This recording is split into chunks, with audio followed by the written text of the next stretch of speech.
I think this is just the beginning. I would expect it to get worse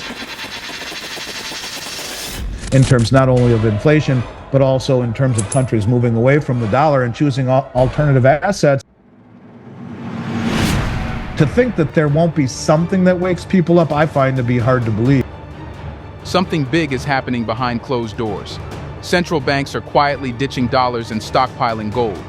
What do they know that you don't? Andy Schectman exposes the alarming truth about the collapsing value of the US dollar and why gold is the only thing central banks trust right now. With inflation spiraling out of control, countries like Saudi Arabia are making moves to secure their wealth in gold. The clock is ticking. Will you catch on before the financial system flips? Learn why holding cash could be your biggest mistake.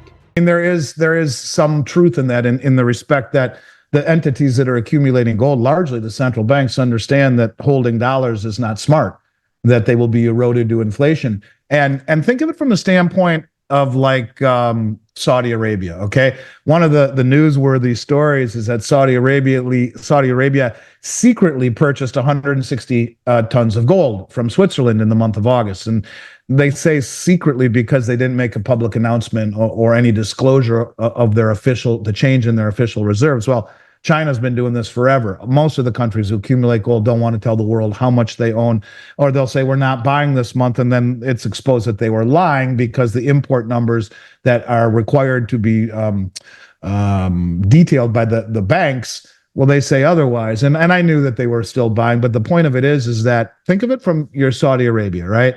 So they've been loading up on gold, and they're trying to do it quietly and covertly so as to not upset the West. What did they do a few weeks ago? They said, hey, we'll still take dollars, but we're not going to do it exclusively. We're going to not re-up the exclusivity of the petro deal that's 50 years old.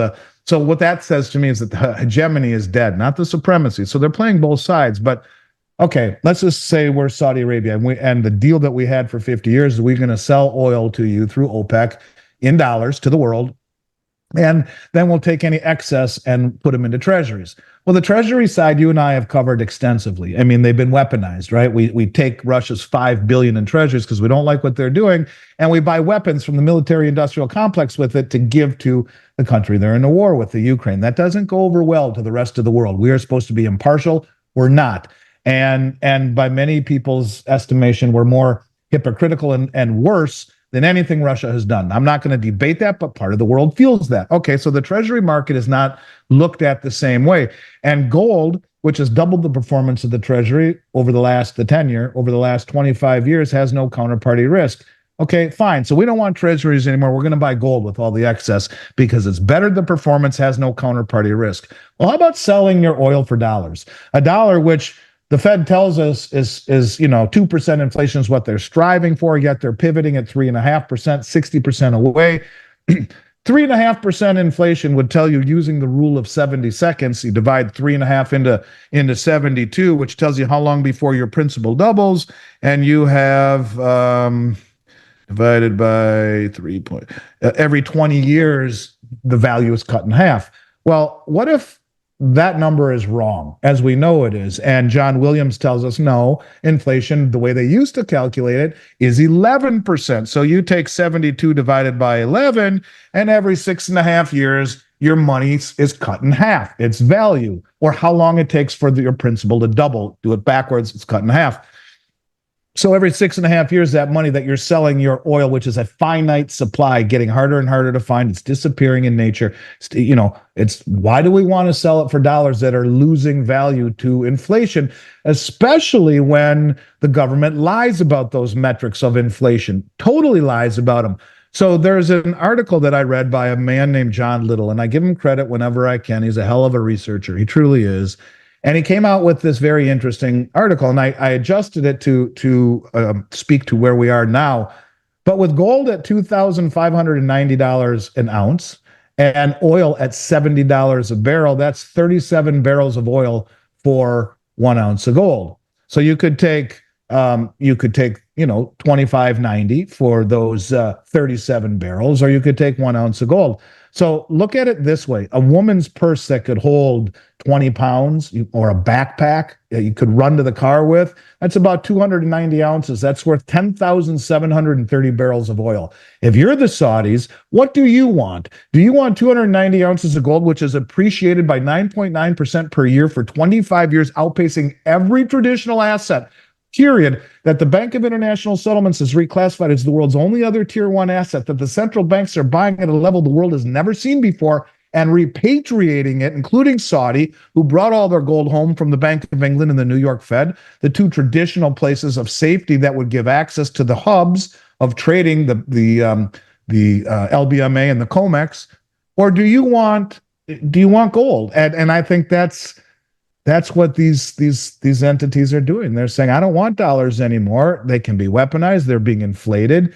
It's crap. I'd rather have gold, which has a much better track record, which can't be inflated, which can't be weaponized, and has been reclassified the world's only other tier one asset by the most powerful bank on the planet. The handwriting is right there, and you can see it. So it all goes back to this bullshit that we see coming out of the BLS, the lying to the world about inflation, about job creation, about all of these things. It's a lie, and I think much of the world understands this. Too bad the people in this country don't. Maybe the people watching you and I do, but yeah, this is something that's only going to get more and more acute, I think, as we see what the Fed will do, as they are trapped like a wild animal, literally between the forces of inflation and austerity. The only problem is austerity in this case means blowing up the whole system, because they allowed it through 20 years of suppressed interest rates to become so leveraged that any chance to go back to any semblance of normal would mean having to blow up the system. You cannot have this system that we have right now without money creation. You cannot have a strong dollar without creating money to service the debt. And I think they understand that. So they're giving in and falling on the sword of inflation. So I guess we'll see what the next several weeks have in store for us. But I think this is just the beginning. I would expect it to get worse in terms not only of inflation, but also in terms of countries moving away from the dollar and choosing alternative assets as we lower interest rates, which is the worst possible thing we could be doing. We added 14,000 clients, Danny, in 45 days when Silicon and Signature failed, and they were bailed out illegally. Go back to the subcommittee meeting in the House where, you know, the Republican senator from Oklahoma said to Janet Yellen, "You just bailed these banks out illegally. They're not allowed to be bailed out anymore. They're supposed to be bailed in. Does that mean if a bank fails in Oklahoma, my constituents will be made whole?" "No, sir," she said. "They'll be bailed in. It will take an uber majority vote of the FOMC, which is the Fed, the FDIC, myself, and the president. And that's why we bailed them out, because all of us thought it was too systemic. It would bring down the system." Well, yeah, I mean, this is a situation, and we added 14,000 clients and the banks were bailed out. What happens if one big bank gets bailed in? A lot of people don't even know what bail-in legislation is. It was written into law in the Dodd-Frank Act. That means you are an unsecured general creditor of the bank, i.e. last to be paid. And when you give them money that you call a deposit, it's not a deposit, it's an unsecured loan, and they promise to pay you back. Well, banks have had a 0% reserve requirement since COVID, and the Basel III regulations go into effect next month and say 4% is what they have to have. So a well-liquefied bank has only 4% of the assets that they have supposedly on deposit. It's not a good situation. And if one of these banks gets bailed in, maybe it's a big one like Bank of America. I mean, is there any reason that Warren Buffett keeps dumping his shares of Bank of America? I'm not sure. I'm just saying, what if they allowed Bank of America to be the sacrificial lamb, and it's bailed in, and everyone says, my God, they lost everything, because anything over 250,000 FDIC limit is gone and used to go bail in the bank. And most people don't even know that the FDIC legislation or their mandate, they're already they're 140 billion in assets backing 18 trillion in deposits. You read the Dodd-Frank law, they have 4 years to pay you back. Their first job is to maintain an orderly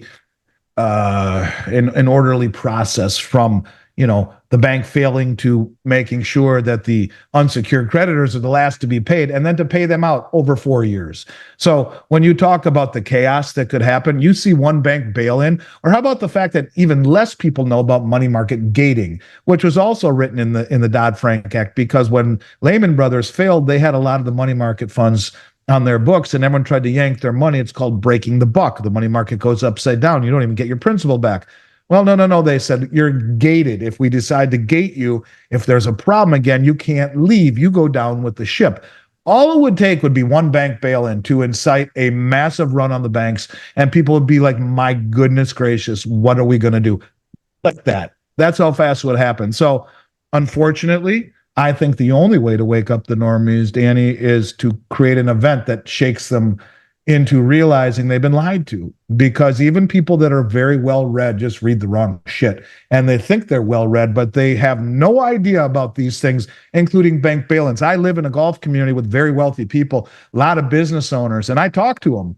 When we're sitting having a beer after a round of golf, and one guy owns a massive fruit importing company, had no idea about bank bail-ins. Zero, has millions of dollars in a bank account with Truist Bank, whose balance sheet is horseshit. And yet he has zero idea. So all it would take would be for a bank like Truist, which is big down here in Southern Florida, to go upside down and be bailed in. And the consequence of that, the fallout of that, I think is huge. It would be something like that, in my opinion. And look, with the biggest election in our life, with 2 assassination attempts on Trump coming up in this election in 8 weeks or less, and the BRICS meeting next month, to think that there won't be something that wakes people up, I find to be hard to believe. But I guess we'll see. I hope not.